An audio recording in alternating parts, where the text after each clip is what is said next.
आप सभी के सामने है new image English reader chapter 2 Godfrey Gordon Gustavus Gore. Question number 1, what is Godfrey Gordon Gustavus Gore known for? इसे किस बारे में, किस वजह से इसे जाना जाता है?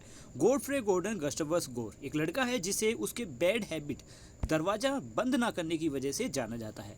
Question number 2, what do the parent threaten to do if he does not shut the door? कि उनके माता पिता ने उसे क्या धमकी दी कि अगर वो दरवाज़ा बंद नहीं करता है तो वो क्या करेंगे? They threaten to send him to Singapore as a punishment if he does not shut the door. उन्होंने धमकी दी थी कि उसे वो सिंगापुर भेज देंगे पनिशमेंट के तौर पर अगर उसने दरवाज़ा बंद नहीं किया तो। Question number 3, which line in the poem tell you that his parent were extremely troubled by his habit? किन लाइनों से आपको ये पता चलता है कि उसके माता पिता उससे बहुत ज़्यादा परेशान थे? The line in the poem is his father would beg his mother implore and this their hand they wrung their hair they tore tell us that is this his parents were extremely troubled by his habit. Question number 4, what is his reaction to be treated? कि जब उसे ये धमकी मिली थी कि उसे Singapore भेज दिया जाएगा तब उसका रिएक्शन कैसा था?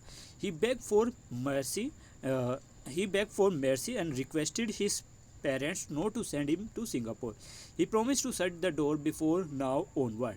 उसने विनती की, उन्होंने दया की इच्छा की कि मुझ पर दया करो और प्रार्थना की अपने पेरेंट्स से कि मुझे सिंगापुर ना भेजे। मैं प्रॉमिस करता हूँ कि आज से मैं डोर को बंद करूँगा। Question number 5, read the lines and answer the question. First question is who said this word to whom? Line थी Godfrey Gordon wish you should shut the door. ये उसके फादर और मदर ने कहे थे। Question number B, what did this tell you about the speaker? इस लाइनों से आपको क्या पता चलता है स्पीकर के बारे में? This line tell us speaker that they were need keen to make Godfrey aware of his responsibility and wanted him to shut the door. कि हाँ, इन लाइनों से पता चलता है कि इसके माता पिता गॉडफ्रे गॉर्डन को अवेयर करना चाहते थे कि उसकी रिस्पॉन्सिबिलिटी क्या है, उसे दरवाज़ा बंद करना चाहिए। Question number C, what does this tell you about the person being addressed? कि जिसके बारे में ये बताया जा रहा है उस पर्सन के बारे में आपको क्या पता चलता है? This line tell us how irresponsible, ill manner and non cooperative boy he is. Question number C, read the line and answer the question. No more pray me to Singapore. Who said this word to whom? Godfrey Gordon ने अपने parents से ये बात कही थी। Question number B, what does the person say it?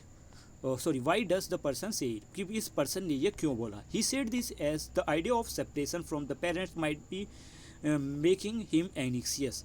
कि शायद इस विचार ने कि वो अपने माता पिता से अलग हो जाएगा, इससे उसे ज़्यादा परेशानी हुई, उसे दुख हुआ, चिंता होने लगी। Do you think he keeps his promise? Do you think he keeps his promise? क्या आपको लगता है कि वो अपना वादा निभाएगा? He does not keep his promise because his parent always wish him to shut the door but he never pay any attention to them.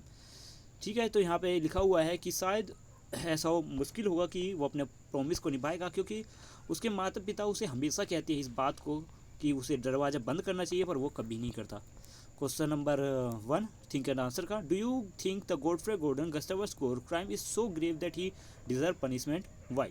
Yes, I think he deserves punishment because he is stuck with bad habit. Without punishment, he will take it easy and will never overcome. कि हाँ, कि उसको punishment देना ज़रूरी है। बिना punishment के वो इस बिहेवियर से, अपनी इस बिहेवियर दरवाज़ा बंद करने की वजह जो बैड हैबिट है इसको नहीं छोड़ पाएगा। Question number 2, children who have bad habit and are unwilling to mend their way should be punished. Do you agree with this statement? Why not? Yes, I agree with this statement because sometimes punishment is the only way to make the one responsible and well mannered. ठीक है, तो यहाँ पे हमारी video के सारे question answers complete होते हैं। और अगर आपने इस पोएम का एक्सप्लेनेशन नहीं देखा है तो आपको वीडियो के डिस्क्रिप्शन में एक लिंक मिलेगा, वहाँ से आप पोएम का एक्सप्लेनेशन देख सकते हैं। Thank you, have a nice day. मिलते हैं नेक्स्ट वीडियो में।